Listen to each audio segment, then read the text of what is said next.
अगला टॉपिक है multi product and CVP analysis. अब तक हम सिंगल प्रोडक्ट इन्वायरमेंट पर बात कर रहे थे। अब मल्टी प्रोडक्ट इन्वायरमेंट पर बात करते हैं। यानी जब एक से ज़्यादा प्रोडक्ट हो तो फिर break even points, margin of safety कैसे कैलकुलेट होते हैं। तो मल्टी प्रोडक्ट इन्वायरमेंट की कुछ एजम्पशन है। मल्टी इसमें जो सबसे पहला है, प्रोडक्ट हमेशा स्टैंडर्ड मिक्स में सेल होंगी और स्टैंडर्ड मिक्स कांस्टेंट रहेगा। Product are sold in standard mix and standard mix will remain constant. इसमें जो सेकंड नंबर पर है, ब्रेक इवन यूनिट्स की कैलकुलेट करने में जो कंट्रीब्यूशन पर यूनिट यूज होता था, अब इसकी जगह वेटेड एवरेज कंट्रीब्यूशन यू इस्तेमाल होगा। ब्रेक इवन यूनिट्स की कैलकुलेट करने में जो कंट्रीब्यूशन पर यूनिट यूज़ होता था, अब इसकी जगह weighted average contribution per unit इस्तेमाल होगा। Contribution unit will be replace by weighted average contribution per unit. Third number पर जो है, ब्रेक इवन रेवेन्यू की फार्मूले में जो कंट्रीब्यूशन टू सेल रेशो इस्तेमाल होता था, अब इसकी जगह weighted average contribution to sale ratio इस्तेमाल होगा। Contribution to sale ratio will be replace by weighted average contribution to sale ratio. इन सारी बातों को इस एग्जांपल से क्लियर करते हैं। पीएल दो प्रोडक्ट बनाते हैं, M and N. Product M का सेलिंग प्राइस है 7, जबकि इसका वेरिएबल कास्ट है 2.94, जबकि प्रोडक्ट एन को 15 पर यूनिट पर सेल कर रही है और इसका वेरिएबल कास्ट है 4.40। मार्केटिंग डिपार्टमेंट ने एस्टिमेट लगाया कि अगर 5 यूनिट एम की सेल करेंगे तो 1 यूनिट इनका बी सोल्ड होगा। ऑर्गेनाइजेशन का फिक्स कास्ट है 1,23,600।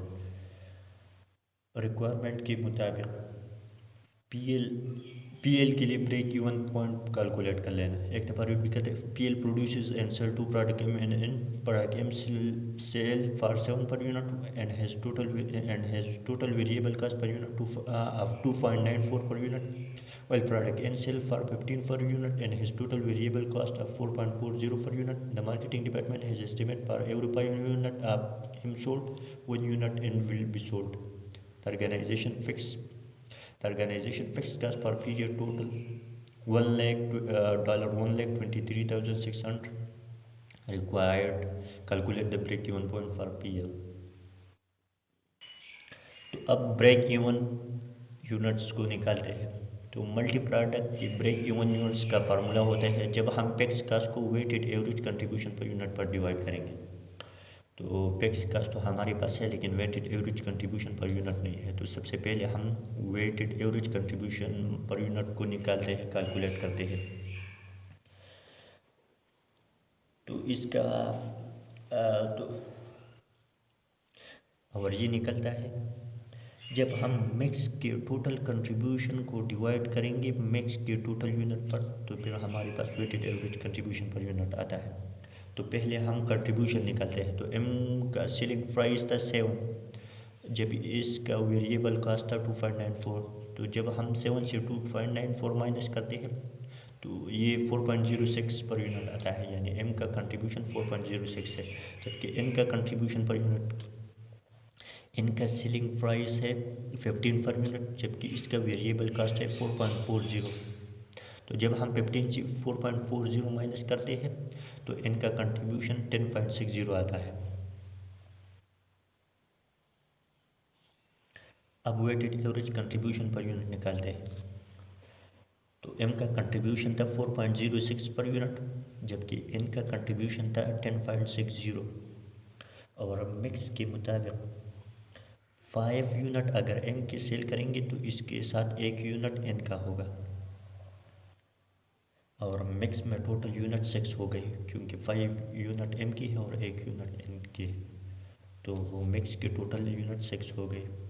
तो जब हम 4.06 को 5 से मल्टीप्लाई करेंगे और 10.60 को 1 से मल्टीप्लाई करेंगे और फिर इन दोनों को ऐड करेंगे और 6 पर यूनिट पर डिवाइड करेंगे, तो हमारे पास weighted average contribution per unit 5.15 per unit आता है। तो अब ब्रेक इवन यूनिट के लिए फिक्स कास्ट भी अवेलेबल है और weighted average contribution for unit भी। तो फिक्स कास्ट है 1,23,600, जबकि weighted average contribution for unit है 5.15। तो जब हम 1,23,600 को 5.15 पर यूनिट पर डिवाइड कर देते हैं तो हमारे पास ब्रेक इवन यूनिट 24,000 यूनिट आता है। अब इसमें एम की कितनी यूनिट है और एन की कितनी यूनिट है, तो तो मिक्स में 5 यूनिट एम की है।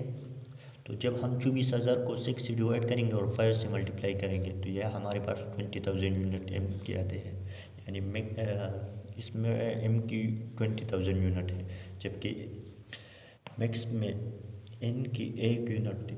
तो जब हम 24,000 को 6 से डिवाइड करेंगे और 1 से मल्टीप्लाई करेंगे तो एन की 4,000 यूनिट आता है।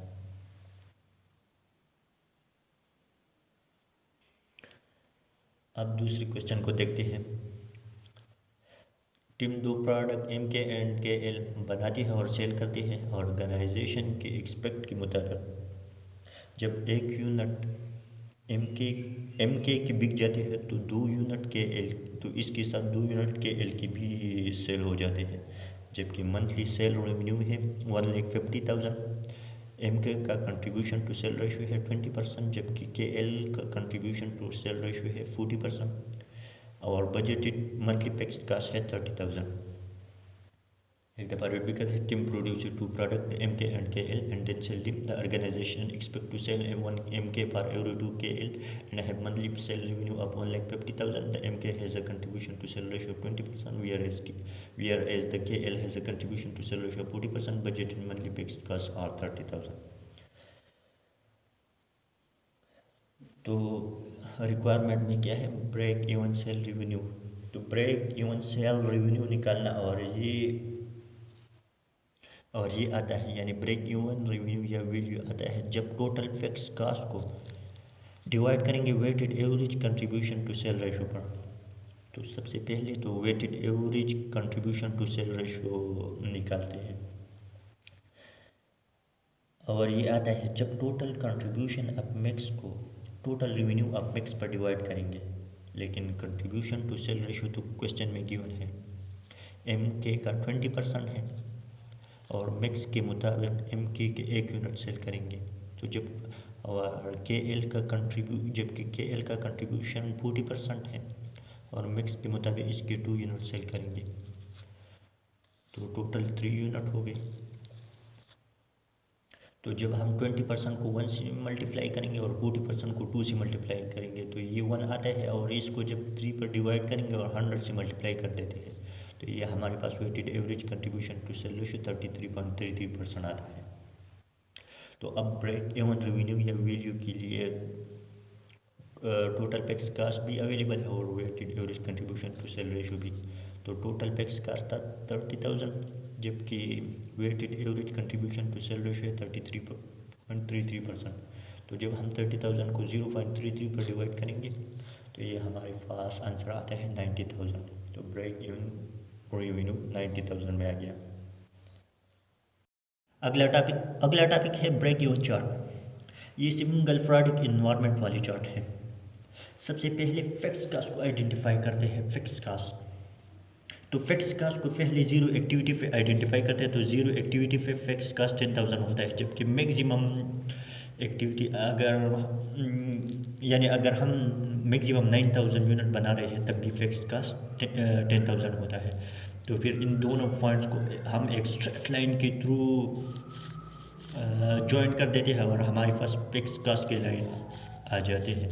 तो ये फिक्स कास्ट की लाइन आ गई। इसके बाद सेकंड नंबर पर टोटल कास्ट की बात आता है।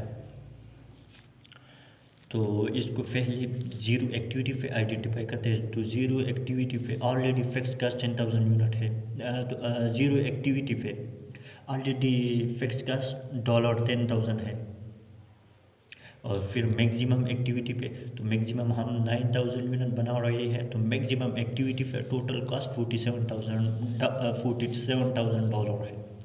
तो फिर इन दोनों पॉइंट्स को एक लाइन के थ्रू हम ज्वाइन कर देते हैं, तो फिर इन दोनों पॉइंट्स को एक लाइन के थ्रू हम ज्वाइन कर देते हैं और हमारे पास टोटल कास्ट की लाइन आ जाती है। फिर 3 नंबर पर आता है रेवेन्यू। तो रेवेन्यू को हम तो सबसे पहले हम रेवेन्यू को ज़ीरो एक्टिविटी पे आइडेंटिफाई करते हैं, फाइंड करते हैं। तो ज़ीरो एक्टिविटी पे ज़ीरो रेवेन्यू होता है, और फिर मैक्सिमम एक्टिविटी पे तो मैक्सिमम हम 9000 यूनिट बना रहे हैं। तो 9000 यूनिट पे तो 9000 यूनिट पे रेवेन्यू 58,000 होता है। तो 9000 यूनिट पे रेवेन्यू $58,000 होता है। तो फिर इन दोनों पॉइंट्स को हम एक लाइन के थ्रू ज्वाइन कर देते हैं और हमारे पास रेवेन्यू की लाइन आ जाती है, हमारे पास रेवेन्यू की लाइन आ जाती है। अमूमन इनिशियली बिजनेस लॉस में होता है, अमूमन इनिशियली बिजनेस जो होता है वो लॉस में होता है। इस चार्ट में भी शो हो रहा है कि इनिशियली बिजनेस लॉस में है, क्योंकि रेवेन्यू की लाइन नीचे है जबकि कास्ट का लाइन ऊपर है। फिर वक्त के साथ साथ बिजनेस का रेवेन्यू बढ़ता चला जाता है और फिर एक ऐसा पॉइंट आता है जहाँ पे रेवेन्यू और कास्ट एक दूसरे की इक्वल हो जाता है, और इस पॉइंट को ब्रेक इवन पॉइंट कहते हैं। ये break even point in unit में है क्योंकि यहाँ पर यूनिट शो हो रहा है, और ये break even point in revenue में है क्योंकि यहाँ पर रेवेन्यू शो हो रहा है। फिर ब्रेक इवन पॉइंट से आगे बिजनेस प्रॉफिट कमा रहा होता है, फिर ब्रेक इवन पॉइंट से आगे बिजनेस प्रॉफिट कमा रहा होता है क्योंकि कास्ट की लाइन नीचे आ गई और जबकि रेवेन्यू का लाइन ऊपर है। तो ये हमारे पास single product break even chart है, ये हमारे पास single product break even chart है। अब मल्टी प्रोडक्ट इन्वायरमेंट चार्ट, ये मल्टी प्रोडक्ट इन्वायरमेंट की चार्ट है। इसमें सबसे पहले contribution to sale ratio find करते हैं। तो एक्स की सबसे ज़्यादा कंट्रीब्यूशन टू सेल रेशो होगी जो कि 62.5% है। सेकंड नंबर पर वाई की है, इसकी 33.3% है, और सबसे कम कंट्रीब्यूशन टू सेल रेशो जी की है जो कि 16.67% है। तो सबसे पहले एक्स बनाएंगे, सेकंड नंबर पर वाई बनाएंगे और सबसे आखिर में जी बनाएंगे, और सबसे आखिर में जी की प्रोडक्ट बनाएंगे। अब फिक्स कास्ट पर बात करते हैं। फिक्स कास्ट पर अगर आप सिर्फ एक्स की यूनिट बनाएंगे और वो है एक्स की यूनिट है 2000 यूनिट्स, तो भी आपका फिक्स कास्ट 10,000 आएगा। अगर आप एक्स के साथ वाई की 4000 यूनिट बना रहे हो तो टोटल 6000 यूनिट हो गई, तब भी टोटल फिक्स कास्ट 10,000 आएगा। अगर आप एक्स और वाई 6000 यूनिट के साथ जी की 3000 यूनिट बना रहे हो तो टोटल 9000 यूनिट हो गई, तो फिर भी टोटल फिक्स का जो है वो 10,000 रिमेन रहेगा, वही के वही आएगा। तो ये टोटल फिक्स कास्ट की लाइन आ गई। अब टोटल कास्ट किस तरह आता है? अगर आप सिर्फ एक्स की 2000 यूनिट बना रहे हो तो वेरिएबल कास्ट 6000 है और फिक्स कास्ट तो ऑलरेडी 10,000 है, तो टोटल कास्ट 16,000 हो गए। अगर आप एक्स के साथ वाई की 4000 यूनिट बना रहे हो तो टोटल 6000 यूनिट हो गई, तो फिर वेरिएबल कास्ट 22,000 आ जाएगा और फिक्स कास्ट 10,000 है, तो टोटल 32,000 कास्ट हो गई।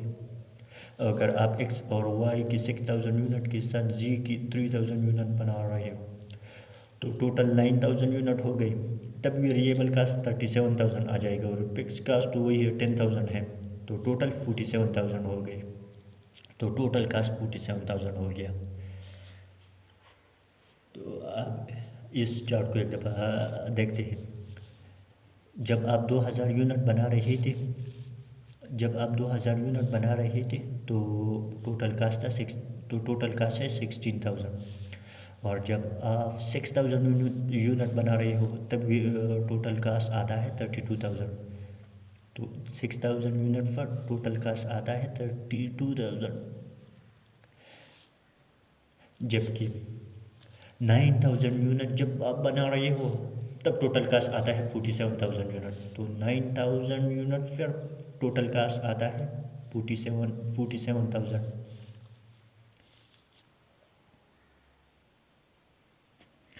अब रिवेन्यू फोर्थ नंबर पर रिवेन्यू पर बात करते हैं।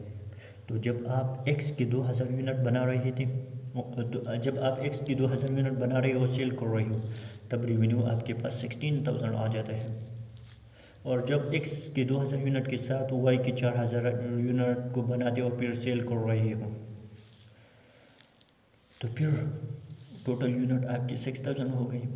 और 6000 यूनिट पर आपकी जब आप 6000 यूनिट को सेल कर रहे हो तो आपके पास रेवेन्यू आ जाता है 40,000। और जब एक्स और वाई की 6000 यूनिट के साथ जी की 3000 यूनिट को बना रहे हो और सेल कर रहे हो तो टोटल 9000 यूनिट हो गई। और 9000 यूनिट को जब आप सेल कर रहे हो तब आपके पास रेवेन्यू आ जाता है 58,000। तो एक दफ़ा चार्ट को देखते हैं। जब आप 2000 यूनिट को सेल कर रहे हो तब रेवेन्यू 16,000 आ जाता है। तो 2000 यूनिट पर रेवेन्यू 16,000 आ जाता है। और ये ऐसा पॉइंट है जहाँ पे प्रॉफिट और टोटल कास्ट एक दूसरे की, ये ऐसा पॉइंट है जहाँ पे टोटल रेवेन्यू टोटल कास्ट के इक्वल हो गया। तो इस पॉइंट को ब्रेक इवन पॉइंट कहते हैं। और ये ऐसा पॉइंट है जहाँ पे बिजनेस ना प्रॉफिट कमा रहा है और ना बिजनेस लॉस की पोजीशन में है।